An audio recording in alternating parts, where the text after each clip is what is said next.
Mathé, vous êtes venu avec pas mal de jouets avec vous. Tout n'est pas made in France, non? Si je dis pas de bêtises, la joie Harry Potter, ça, alors là, c'est plus américain. On est le Baby Blue de Universal, de Jurassic World, c'est pas trop made in France non plus pour le non, reste. et ici on est. Un peu. Alors là, on est. Surtout là, pour ceux qui nous écoutent à la radio, voilà. c'est quoi un peu ça? C'est les stars de Noël de cette année? Alors ça fait parmi les stars, hein, parce qu'en fait les stars, c'est en fonction des âges des enfants, on va être sur différents types de jeux. Ouais. Donc là, on est dans un assortiment qui va reprendre un peu une tendance de jouets écologiques, responsables. Donc ici, c'est une nouvelle marque, c'est Corco, c'est fabriqué en Espagne, donc c'est du liège. J'imaginais que c'était scandinave. Ce sont c'est espagnol, d'accord. C'est tout en liège. Donc vous voyez, on va faire des sculptures comme ça, des constructions, des structures tout en liège. C'est du liège qui est produit en Portugal. Ouais. Il est découpé au Portugal et il est mis en forme, emballé. Tout vient du Portugal. Okay. Donc ça, c'est bien. Ouais. Dans cette tendance aussi de jouer un peu responsable, là, on est dans une batterie connectée. Donc c'est un support qui est complètement en bois. Ouais. On a un système électronique. Et il suffit d'effleurer, vous voyez, pour faire de la musique. D'accord. Là, c'est la batterie connectée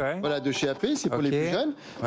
On a vu Baby Blue tout à l'heure. Pour les plus grands, on a l'univers des jeux de société. Donc ici, on a... Ça marche toujours, Harry Potter? Oui. Ça s'est pas épuisé la mode, non? Non, Harry Au cinéma, ça marche plus trop, hein, Harry Potter. Alors, Harry Potter, c'est l'année dernière, c'est la première licence du marché du jouet. D'accord. Il y avait le film l'an dernier. Il n'a pas trop marché, mais les jouets, ça marche toujours. La licence est très très très bien entretenue par la Warner. Les films sont régulièrement rediffusés sur des chaînes de grande antenne. On a les Animaux Fantastiques aussi qui viennent compléter la gamme. Ici, là, c'est une année à Poudlard de chez Topi Games. Le jeu a été utilisé par les frères Wesley il y a une dizaine de jours. Wesley, donc ils ont adoré jouer avec ce produit-là. Donc on est sur des enfants, sur les ados et sur des adultes. C'est ce qui fait aussi le succès de ce type de jeu. Ce jeu-là, par exemple, c'est plus de 100 000 pièces vendues par an sur l'ensemble de la France. Sur l'ensemble de la France. Donc ça reste quand même chose très très important. Et puis il y a quelque chose qui va arriver bientôt. C'est quoi ça? Là, on est sur un calendrier de l'Avent. Donc là, dans une nouvelle gamme des Nouveaux Stars. Donc, vous savez le principe des calendriers de l'Avent. Chaque jour, vous avez une petite surprise à découvrir. Tout à fait, donc ça, c'est en fait la gamme des calendriers d'Avent. Ça va être le jouet du mois de novembre. Vous voyez, en octobre, c'est Halloween. En novembre, c'est les calendriers de l'Avent. Et en décembre, c'est Noël. Et on aura tout ce qu'il faut dans les rayons? Est-ce que comme l'an dernier, il y aura l'angoisse des pénuries? Justement, on est revenu cette année dans un schéma normal. Les questions de pénurie, de fabrication, c'est réglé, ça? C'est du passé. L'an dernier, on était en reprise post-Covid.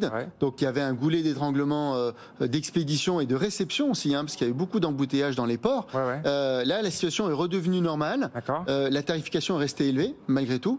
On est quand même sur des niveaux de prix qui sont 2 à 3 fois supérieurs à ce qu'on avait avant le Covid. Mais pour les approvisionnements, on a tout ce qu'il faut dans nos magasins. Aujourd'hui, nos magasins, ils ont changé de physionomie par rapport au courant de l'année.